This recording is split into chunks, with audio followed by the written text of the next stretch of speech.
Buenas tardes, quisiera que usted me compartiera su historia en el periodo del 73. Tengo un par de preguntas, me gustaría ver caso si las puedo hacer. Por supuesto. Ya, la primera es, ¿cómo vivió el gobierno de Allende y de Pinochet? Bueno, es una historia que hasta el día de hoy separa a la comunidad chilena. Es un tema bastante complejo porque hay una historia de algunos que la vivieron y otros que simplemente se la han contado. En mi caso muy personal, con 17 años de edad, viví la historia. Y en esa historia recuerdo que el gobierno de Salvador Allende luchó 4 periodos para poder llegar a ser presidente, en el cual ninguno lo logró. Y en el último periodo llegó a un 36%, me parece, más o menos, de votos, donde para poder asumir como presidente, esto lo tuvo que aprobar, la Cámara, y de esa forma llegó a ser presidente, o si no, no habría logrado, porque estamos hablando de un 36%. Bueno, después de haber logrado ese objetivo, porque Salvador Allende, entre paréntesis, era médico, él era médico, socialista, no era comunista, él era socialista. Y después de haber transcurrido este periodo, el primer año fue un año de transición, el segundo año fue ya con sus problemas que me acuerdo que empezaron. Lo primero que nos afectó, y yo aún siendo un lorito, recuerdo que se empezaron a producir las famosas tomas de terreno. Entonces iban a un lugar, encontraron un pedazo de tierra suelta, esta fuera campo o no en la ciudad, colocaban una bandera y llegaba un montón de gente, tuviera casa o no tuviera, se apoderaba de estos terrenos y construían allí. Y eran verdaderas poblaciones callampa, donde muchas de estas llegó delincuencia y dentro de eso también llegó gente muy buena, ¿ya? Pero eso se produjo durante ese periodo y después que pasó ese periodo, poco a poco empezaron a haber escasez de los productos. Recuerdo que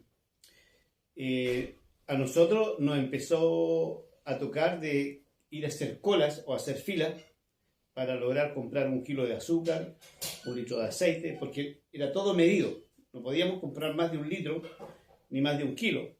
Entonces éramos varios hermanos, éramos 8. Entonces para lograr el objetivo, cada hermano tenía que ir a diferentes puntos. Pero lo más trágico era que cuando llegábamos al mesón del negocio, nos preguntábamos si teníamos una tarjeta que se le entregaba, que era una tarjeta HAP.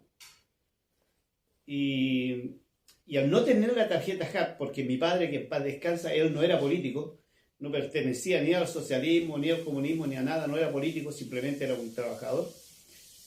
Y al no tener esa tarjeta, no teníamos posibilidad de comprar. O sea, no podíamos comprar 1 kilo de arroz, no podíamos comprar 1 kilo de azúcar, no podíamos comprar un litro de aceite por no tener la tarjeta. Entonces, ¿qué es lo que teníamos que hacer nosotros? Acudir al famoso mercado negro que se da. En el mismo negocio, ¿cierto? Pero por una puerta trasera, nos vendían el mismo producto, pero mucho más caro. Entonces, esa situación fue bastante compleja. Me acuerdo que entonces empezaron a echarle la culpa a los camioneros, le echaban la culpa a los dueños de camiones, le echaban la culpa a Estados Unidos, etc.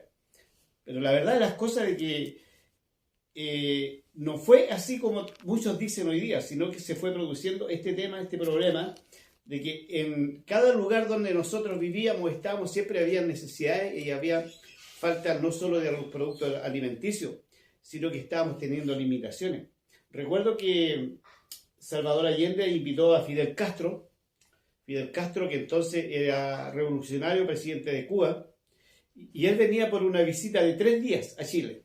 Vino por una visita de 3 días a Chile, y esa visita le significó estar un mes, al extremo que Salvador Allende lo único que quería que se fuera y que volviera a su país, porque él no podía seguir gobernando, porque estaba siempre acompañando.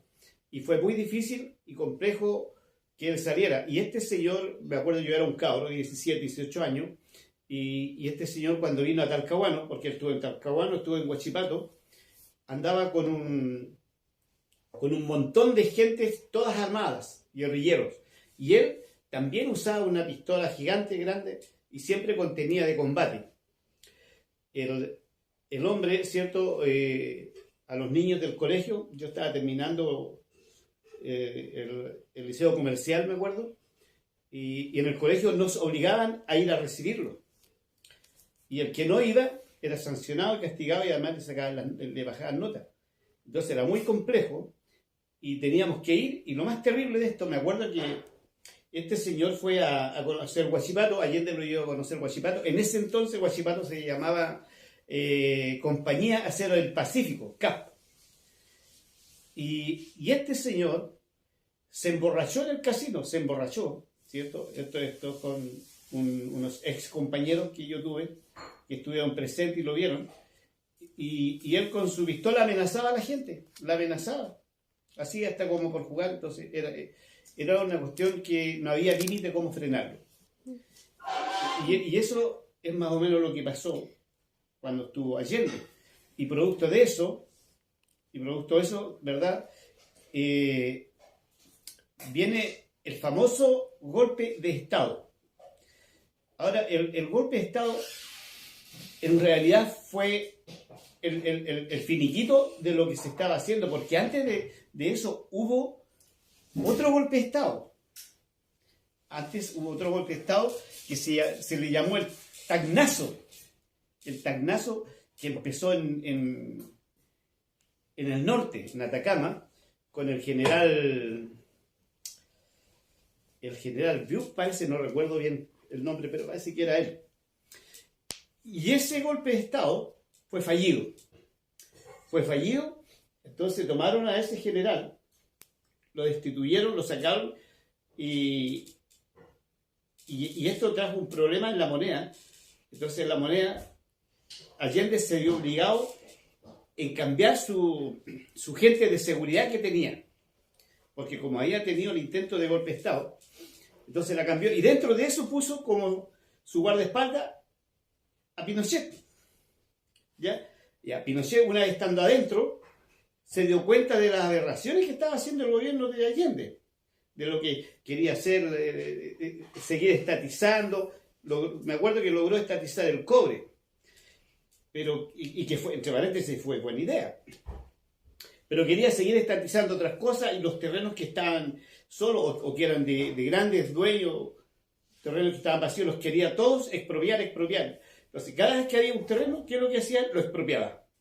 Donde fuera, lo expropiaba. Y la gente quedaba sin plata, porque él se los quitaba nada.